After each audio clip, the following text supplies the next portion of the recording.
My friends, welcome to another weekly webinar series with Bare Knuckle Media. I am your host with the most, Kolby K. Welcome for tuning in. This is going to be a rapid fire session. I did a series of videos on my personal Facebook page around time to value and understanding what time to value is and the importance of it and what it means through understanding the sales cycle. And when one of your clients or prospects actually purchases something from you, from the time they're actually able to leverage or use whatever they purchased from you and recognize the value on that investment. When you're selling big ticket items, this is extremely important. And understanding what time to value is and what that cycle means will be very beneficial in helping you differentiate what you're doing versus what your competitors are doing. Understanding the complete sales cycle is its own thing, but understanding when a customer or client buys something from you, how long does it actually take them to recognize the benefit of that acquisition? So I'm going to show you just real quick. I'm going to share my screen. And I'm going to show you a quick chart here that I think is extremely beneficial that really does a great job on outlining what this chart is. Okay, so here on my desktop, you're going to see two access points. The access point here is the perceived value, and right here is the time to recognizing value. And what I mean by this is from the time you actually put the quote or the proposal in front of your prospect, going through the process and understanding what is happening behind the scenes for that client or that customer to implement whatever that purchase is extremely important, because not only is it going to help you uncover some roadblocks through the process of implementation, it's going to help you intelligently articulate an offer through this process that will differentiate you from your competition. So right here at the beginning, you'll see on the access start point, there's been a need that's been identified. You've heard me talk over and over about at the very beginning, finding a group of people that have a need or a problem that exists in the marketplace, right?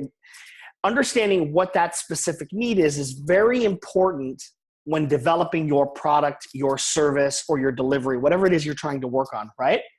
So once that need has been identified, as you go through this piece here, on the access as we start to go and increase time, where there's some perceived value upon the actual quote and the proposal being presented to your client, it's the deal is being sold, right? So here on this access is where you're overcoming the objections, you're making sure that your product or service is actually going to substantiate that need that your client has. You're going to go back through and start to validate that there is still a proper need for that product or service, and then a purchase order or a transaction takes place. If you're doing high volume transactions for $5, $10, $15 things, even then, this is still important when you look at the bigger scale, especially when you start to look at sourcing methodologies and if you're looking at wholesale versus retail or any bulk type of transactions. If you're selling professional services, this is going to be key. And when I say professional services, I mean implementation services of a technology, let's say. Let's say it's a consulting service where you're consulting a client on a social media strategy. Let's say it's consulting on building business or sales practice, but a professional service part of your business, this is very important, right, to understand this, right? Then the customer buys it.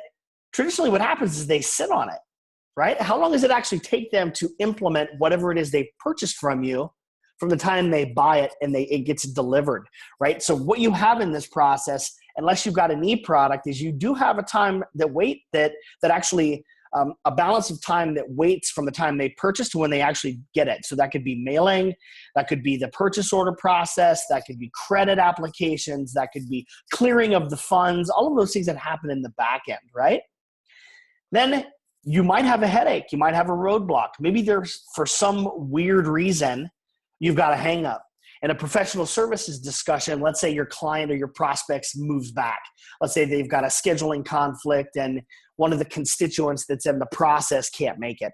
Let's say you're sourcing a product and that product gets delayed on UPS for some weird reason. Let's say there's a storm in the Midwest and the mailing center gets hung up, right? You're always planning for some type of delay and understanding and asking the client, what happens in these types of scenarios in the past? With your current vendor, have you experienced any kind of lag of delivery?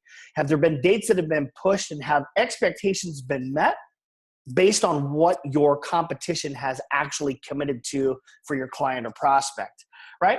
That implementation starts to get back on track. That truck makes it, you get the tracking, that guy digs out of the snow, your prospect or client reschedules, you have a hard date. So here we go, we're going back on the schedule. Well, as you see here on the bottom, that time continually is passing.